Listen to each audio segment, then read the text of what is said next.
نہیں نہیں ڈاکٹر صاحب، ایسا کیسے ہو سکتا ہے؟ ہماری بیٹی نے تو کبھی آسمان تک نہیں دیکھا۔ آپ یہ کیا کہہ رہی ہیں؟ اس کا تو چہرہ کبھی سورج نے بھی نہیں دیکھا۔ کجا اتنی بڑی بات! مسز انوار نے تیز سانسوں اور اونچی آواز میں غصے سے کہا۔ ڈاکٹر مومنہ نے گہری سانس لی اور حواس باختہ بیگم انوار اور ان کی بیاہی بیٹی نازیہ کو سمجھانے کے لیے موزوں الفاظ جوڑنے لگی۔ دیکھیں بیگم انوار، آپ بالکل ٹھیک کہہ رہی ہیں، ایسا ہی ہوگا جیسا آپ کہہ رہی ہیں۔ مجھے اس میں کوئی شک نہیں کہ آپ کی چھوٹی بیٹی پردہ دار ہے اور آفتاب و مہتاب تک سے پردہ کرتی ہے، لیکن میرا مسئلہ یہ ہے کہ مجھے آپ کو حقیقت سے آگاہی دینی ہے۔ ڈاکٹر مومنہ خود بھی سمجھ رہی تھیں کہ یہ کس قدر ناقابل یقین صورتحال ہے، خصوصاً اتنے وزادار خاندانی لوگوں کے لیے تو کسی کی بھی کوئی ایسی ویسی بات سننا موت ہے، چاہے جائے یہ کہ بات بھی اپنے ہی پردے کی پابند بیٹی کے لیے ہو۔ ڈاکٹر مومنہ نے الٹرا ساؤنڈ اور یورین کی رپورٹ پریشان حال ماں کے سامنے رکھ دی۔ اب اس مسئلے کے تشخیص میں کوئی کلام نہ تھا۔ 15 سالہ بیٹی ساتھ ہی معائنے والے کمرے میں بیٹھی انگلیاں مروڑ رہی تھی اور بے آواز رو رہی تھی۔ ڈاکٹر نے اندرونی دروازہ کھول کر اندر جھانکا اور پھر والدہ کو اشارہ کیا کہ وہ اپنی بیٹی سے مل لے۔ ڈاکٹر مومنہ اپنے آفس میں واپس آئیں اور کرسی پر ٹھہر سی گئیں۔ افسوس اور رنج، پریشان حال والدہ کے لیے ہمدردی اور کیا ہوا ہوگا کی تجسس آمیز الجھن لیے وہ اپنی کرسی کی پشت سے سر ٹیکائے ہولے ہولے کرسی جھلائے گئیں۔ پیروں کی خفیف سی حرکت ان کے اندرونی اضطراب کا پتہ دیتی تھی۔ تھوڑی دیر گزری تو اندرونی دروازے پر دستک ہوئی۔ ڈاکٹر صاحبہ نے آنکھیں کھولیں، جھولتی کرسی کو روکا اور باوقار انداز میں کہا، "یس کم ان۔" بے آواز دروازہ کھلا، دوسرے کمرے سے ہلکی سی سسکیوں کی آواز آئی اور پھر دروازہ بند ہو گیا۔ مریضہ لڑکی کی والدہ اور بہن کمرے میں داخل ہوئیں، سر جھکائے شرمسار سی، سہارا لے کر چلتی ماں، جو عمر رسیدہ تو نہ تھی لیکن کچھ ہی پل میں بوڑھی دکھنے لگی تھی۔ دونوں ماں بیٹی نے اپنے دوپٹے اور بھی سختی سے لپیٹ لیے تھے، جیسے نادانستگی میں وہ اپنے آپ کو غیر محفوظ سمجھ رہی ہوں اور دنیا کی نظروں سے اوجھل ہو جانا چاہتی ہوں۔ کچھ بوجھل پل خاموشی کی نظر ہوئے۔ ڈاکٹر نے ایسے بہت سے کیس اپنی روزمرہ پریکٹس میں دیکھ رکھے تھے، پھر بھی کم عمر مریضہ کو دیکھ کر وہ بھی ابتدائی صدمے کا شکار ہوئی تھی۔ اب وہ صدمہ ہلکا ہو چکا تھا۔ ڈاکٹر کے اندر کی حساس عورت پر اس کے پروفیشنلزم نے غلبہ پا لیا تھا۔ ایک پروفیشنل کا یہ کام نہیں کہ وہ مریضوں کے ساتھ رونے دھونے لگے، بلکہ اس کا کام ان کو صدمے سے نکلنے میں مدد فراہم کرنا ہوتا ہے۔ آخر کار لڑکی کی والدہ نے حوصلہ کیا اور بھرائی ہوئی لیکن مضبوط آواز میں گویا ہوئی، "ڈاکٹر صاحب، میرے شوہر اور سسر کا معاشرے میں نہایت اعلیٰ مقام ہے۔ آپ جانتی ہیں میرے سسر اکرام بیگم صاحب کونسلر رہے ہیں اور میرے شوہر انور بیگ صاحب اس دفعہ پارٹی ٹکٹ پر الیکشن میں کھڑے ہو رہے ہیں۔ ہمارے خاندان کا معاشرے میں ایک مقام ہے، ہم سب خصوصاً ہمارے خاندان کے مرد یہ ذلت برداشت نہیں کر پائیں گے۔ یا تو وہ اپنے ہاتھوں اپنی اس بیٹی کا گلا دبا دیں گے یا خود اپنے آپ کو ختم کر لیں گے۔"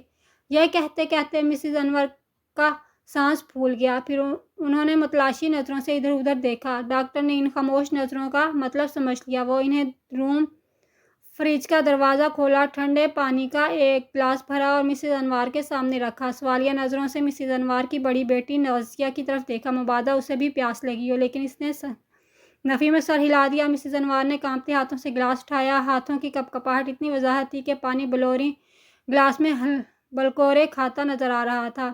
لبوں تک کے سفر میں کچھ پانی چھلکا اور بیگم انوار کا دامن آنسوؤں کے ساتھ پانی سے بھی تر ہو گیا۔ بیگم انوار نے اپنے گلے میں اٹکے آنسوؤں کے گولوں کو پانی کے 2 گھونٹ بڑے بھر کر نیچے اتارا اور دوبارہ سے سلسلہ تکلم جوڑا۔ "میں نے سلمیٰ سے پوچھا کہ یہ سب کیسے ہوا؟ تم تو کبھی گھر سے باہر نہیں نکلی، اسکول تک تو تمہیں میں لے کر جاتی ہوں اور آتی ہوں، پھر یہ سب کیسے ہوا، کب ہوا؟" سلسلہ تکلم جوڑا۔ "بیٹی نے بتایا ہے کہ جب جب آپ بازار جاتی تھیں تو ساتھ والے ماموزاد بھائی آ جاتے تھے۔" "اوہ!" مسز انوار کے آنسو بے قابو ہو کر رخساروں پر لڑکنے لگے۔ "میرے ماں جائے کے گھر سے میرے گھر میں نقب لگ گئی۔ میں اپنی بھابھی کو کہہ کر جاتی تھی کہ بیٹی اکیلی ہے، پڑھ رہی ہے، ذرا خیال رکھنا، اور میری بھابھی اپنے بیٹے کو بھیج دیتی تھیں کہ جاؤ بہن کا خیال رکھنا۔ ساتھ ساتھ پل کر بڑے ہوئے ہیں، بلکہ بڑے بھی کیا، 15 سال کی میری بیٹی اور 17 سال کا بھانجا، ہم تو انہیں بہن بھائی ہی سمجھتے اور مانتے رہے۔ میرے بھتیجے فہد نے سلمیٰ کو چھیڑا تو اس نے مزاحمت کی۔ اس وقت مزاحمت کرنے پر فہد نے کہا کہ وہ سلمیٰ سے محبت کرتا ہے اور اس سے شادی کرنا چاہتا ہے۔ ڈاکٹر نے فوراً اس بات میں سر ہلایا کہ جیسے کسی مسئلے کا بہترین حل سوجھ گیا ہو، اور بولیں، "بہتر یہی ہے کہ بیگم انوار، بچوں کی فوری شادی ہی اس مسئلے کا بہترین حل ہے۔" بیگم انوار نے اپنا سر نفی میں بہت بے قرار ہو کر جھٹکا، "نہیں، یہ ممکن نہیں۔ فہد اور سلمیٰ ابھی بہت کم عمر ہیں اور خاندانی مسائل ایسے ہیں کہ میرے شوہر کبھی بھی ہماری بیٹی کا رشتہ میرے بھائی کو نہیں دیں گے۔ آخر میں کیسے اپنی اتنی کم عمر بیٹی کی شادی کروا سکتی ہوں؟ انوار صاحب کو کیا کہہ کر راضی کروں گی؟ سسر کو کیا جواز دوں گی؟ معاشرے کی اٹھی انگلیوں کو کیسے روک پاؤں گی؟ نہیں نہیں، بالکل نہیں، یہ ناممکن ہے، بالکل ناممکن۔ بے بس ماں یکدم اٹھی اور ڈاکٹر کے قدموں میں بیٹھ گئی۔ وہ ماں مانگنے والے کے درجے پر جا کھڑی ہوئی تھی۔ اس کا قیمتی لباس چھیتڑوں کی صورت اختیار کر گیا تھا اور نفیس جیولری بدنما من کے محسوس ہوتی تھی۔ وہ بے آواز آنسوؤں کے ساتھ ایک مسیحا سے اپنی بیٹی کی زندگی اور خاندان کی عزت کا سوال کر رہی تھی۔